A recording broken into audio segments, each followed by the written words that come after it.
नमस्कार मित्रों, आप सभी का और एक बार हार्दिक स्वागत करता हूं। किस राज्य के लिए कितने सीट हैं आज की इस वीडियो में जानने वाले हैं और साथ ही आपको ड्राफ्ट किस पते पर बनवाना है और आपका डॉक्यूमेंट्स किस पते पर भेजना है, दोनों का पता अलग अलग है। तो आप इस वीडियो को ध्यानपूर्वक अंत तक ज़रूर देखिएगा और जब आपका सिलेक्शन हो जाएगा तो आप साथ में प्रवेश के समय कौन कौन से डॉक्यूमेंट्स आप अपने साथ लाएंगे, आज की इस वीडियो में हम पूरी जानकारी प्राप्त करने वाले हैं। और आप कमेंट भी किए थे कि इस बार तो ड्राफ्ट बनवाने के लिए एडमिशन नोटिस में नहीं लिखा गया है, तो इसलिए आज इस वीडियो में पूरी जानकारी हम प्राप्त करने वाले हैं। आप अंत तक देखिएगा। शुरू करते हैं कि प्रवेश जो होता है वो योग्यता के आधार पर अभ्यर्थियों की प्रवेश परीक्षा ली जाती है और मूल्यांकन के पश्चात मेरिट के आधार पर भारत सरकार एवं संस्थान के द्वारा निर्धारित नियमों के अनुसार उपलब्ध सीटों पर प्रवेश दिया जाता है। यानी जिस राज्य के लिए जितने सीट होते हैं उसी के आधार पर प्रवेश परीक्षा होते हैं और सिलेक्शन होता है। और इन पाठ्यक्रमों में भारत के हिंदीतर भाषी राज्यों के मूल निवासी सेवारत अभ्यर्थियों को ही प्रवेश दिया जाता है, अर्थात ये हिंदी प्रदेश के लिए नहीं है, यानी ये नॉन हिंदी स्टेट के लिए है। आप सभी इससे भिज्ञ हैं और ये आप सभी को पता है। विभिन्न पाठ्यक्रमों के आगामी सत्र के लिए यानी कि 2025 से 2027 सत्र के लिए ये बात कही जा रही है। और आप सभी को सबसे पहले यानी कि आवेदन करने से पहले आपको 200 रुपये के ड्राफ्ट बनवाने हैं और ड्राफ्ट जो है आपको पहले नहीं भेजना है। ड्राफ्ट भी आपको आवेदन के साथ ही जब आप डॉक्यूमेंट्स भेजेंगे एक साथ, उसी में आपको ये ड्राफ्ट भी डिमांड ड्राफ्ट जो है भेजना है। तो डिमांड ड्राफ्ट जो है मित्रों आपको 200 रुपये के बनवाने हैं। आप देख सकते हैं यहाँ पे लिखा हुआ है 200 रुपये का डिमांड ड्राफ्ट। और डिमांड ड्राफ्ट जो है किस पते पर बनवाने हैं आपको ये लिखिएगा। बैंक में जाके ये डिमांड ड्राफ्ट बनवा सकते हैं, किसी भी बैंक से, यहाँ पे मेंशन नहीं किया गया है। सचिव केंद्रीय हिंदी शिक्षण मंडल आगरा, हिंदी में भी लिख सकते हैं, इंग्लिश में भी लिख सकते हैं। सेक्रेटरी केंद्रीय हिंदी शिक्षण मंडल आगरा के पक्ष में देय होगा 200 रुपये का, अथवा ऑनलाइन भुगतान जो लागू हो के साथ सभी आवश्यक दस्तावेजों सहित हार्ड कॉपी। अगर ये आपको बनवानी है 200 रुपये के डिमांड ड्राफ्ट, सचिव केंद्रीय हिंदी शिक्षण मंडल के पक्ष में देना होगा, अथवा ऑनलाइन भुगतान जो भी लागू हो, यानी फॉर्म फिलअप करने के समय आपको पता चल जाएगा। ये डिमांड ड्राफ्ट के साथ हार्ड कॉपी आपको भेजना है। तो हार्ड कॉपी भेजने का ये जो पता है अलग है मित्रों। ये है कुल सचिव केंद्रीय हिंदी संस्थान मार्ग आगरा 282005। इस पते पर आपको हार्ड कॉपी सबमिट करना है। लेकिन आपको डिमांड ड्राफ्ट बनवाना है, इस पर विशेष ध्यान दें। मैं बार बार कह रहा हूँ क्योंकि ये गलती हो जाती है। डिमांड ड्राफ्ट बनवाएंगे सचिव केंद्रीय हिंदी शिक्षण मंडल आगरा। अगर आप इस पते पर बनवा देते हैं केंद्रीय हिंदी संस्थान के पते पर, तो ये पैसे यहाँ पे चल जाएगा, केंद्रीय हिंदी शिक्षण मंडल आगरा में नहीं जाएगा। तो इसीलिए आप विशेष ध्यान दें और डिमांड ड्राफ्ट को फॉर्म फिलअप के हार्ड कॉपी के साथ आपको भेजना है। यहाँ पे लिखा गया है साथ सभी आवश्यक दस्तावेज के साथ हार्ड कॉपी के साथ भेजें। अब आगे बढ़ते हैं।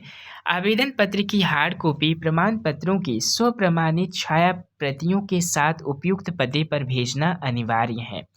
छाया प्रति यानी आप जेरोक्स लगा करके आप भेज सकते हैं हार्ड कॉपी के साथ। आवेदन पत्र यानी एप्लीकेशन फॉर्म जो है उसके साथ ये आप जितने भी आपका जो डॉक्यूमेंट्स है सभी का जेरोक्स करके आप भेजेंगे।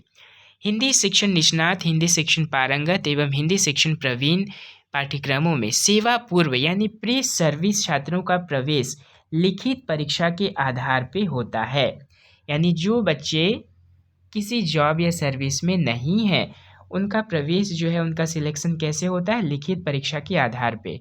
लेकिन प्रवेश परीक्षा की जो तिथि है उसी के अनुसार होगी। और प्रवेश परीक्षा आप लोग ध्यानपूर्वक देखें, गुवाहाटी, हैदराबाद, मैसूर, नागपुर, भुवनेश्वर, बड़ौदा एवं कलकत्ता केंद्र पर आयोजित होगी। तो परीक्षार्थी अपनी इच्छानुसार किन्हीं 3 केंद्रों को वरीयता के आधार पर प्रवेश परीक्षा हेतु चयन कर सकता है।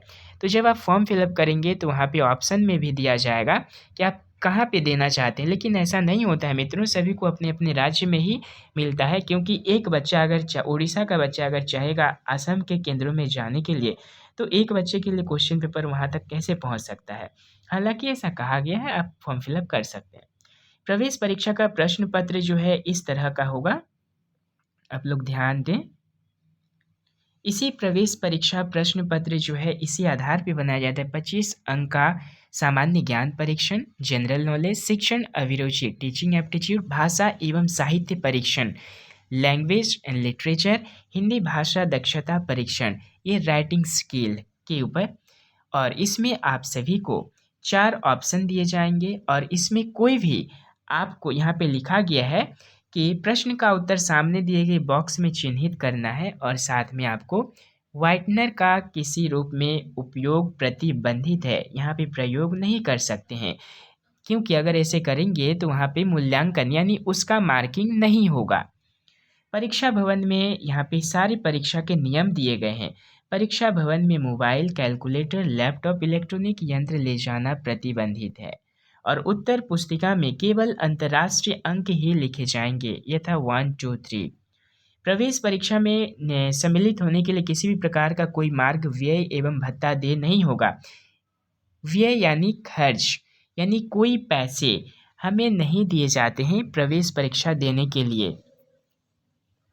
और ये अभी हम बात करते हैं किस राज्य के लिए कितने सीट हैं। यहाँ पे साफ लिखा गया है, प्रवेश परीक्षा के आधार पर सिलेक्शन होता है जो संविधान के अनुसार जो प्रावधान दिया गया है।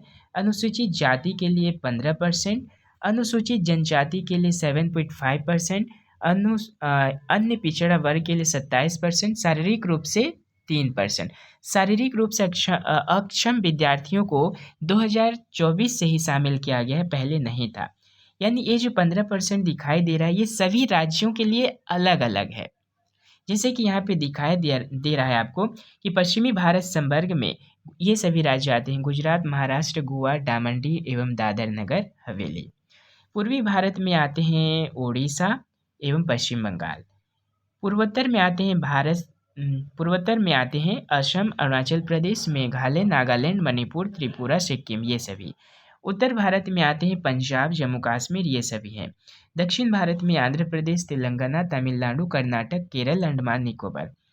अब बात आती है सीटों की, तो यहाँ पे लिखा गया है साहब, आप ध्यानपूर्वक सुने। उपयुक्त संवर्ग आधारित व्यवस्था में सीटों का आवंटन राज्यवार होता है। राज्य के अनुसार ही सीट आवंटित किए जाते हैं। प्रत्येक राज्य को 3-3 सीटों का आवंटन किया जाएगा।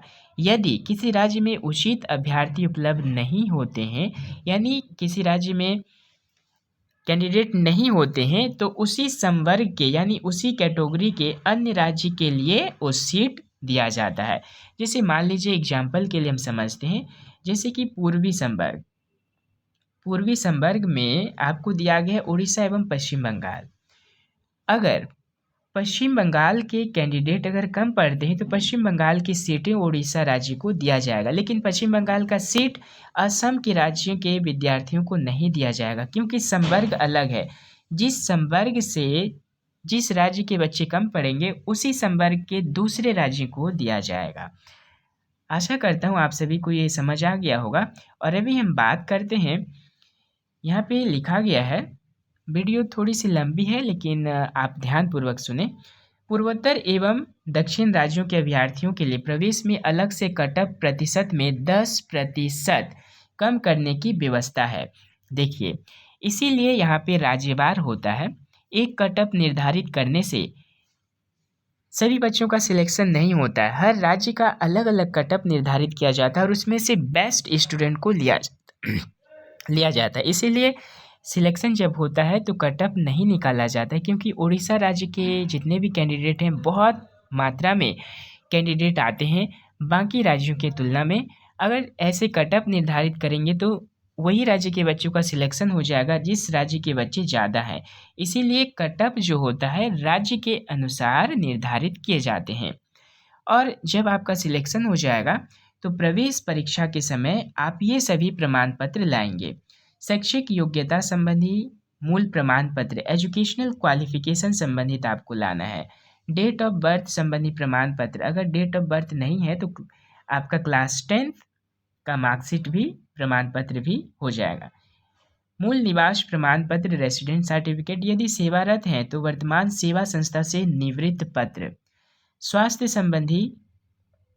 संबंधी प्रमाण पत्र, 2 राजकीय अधिकारियों से प्राप्त चरित्र प्रमाण पत्र, कैरेक्टर सर्टिफिकेट चाहिए, मेडिकल सर्टिफिकेट चाहिए, माइग्रेशन प्रमाण पत्र चाहिए। ये सभी हैं और आशा करता हूँ आप सभी की तैयारी अच्छी चलती होगी।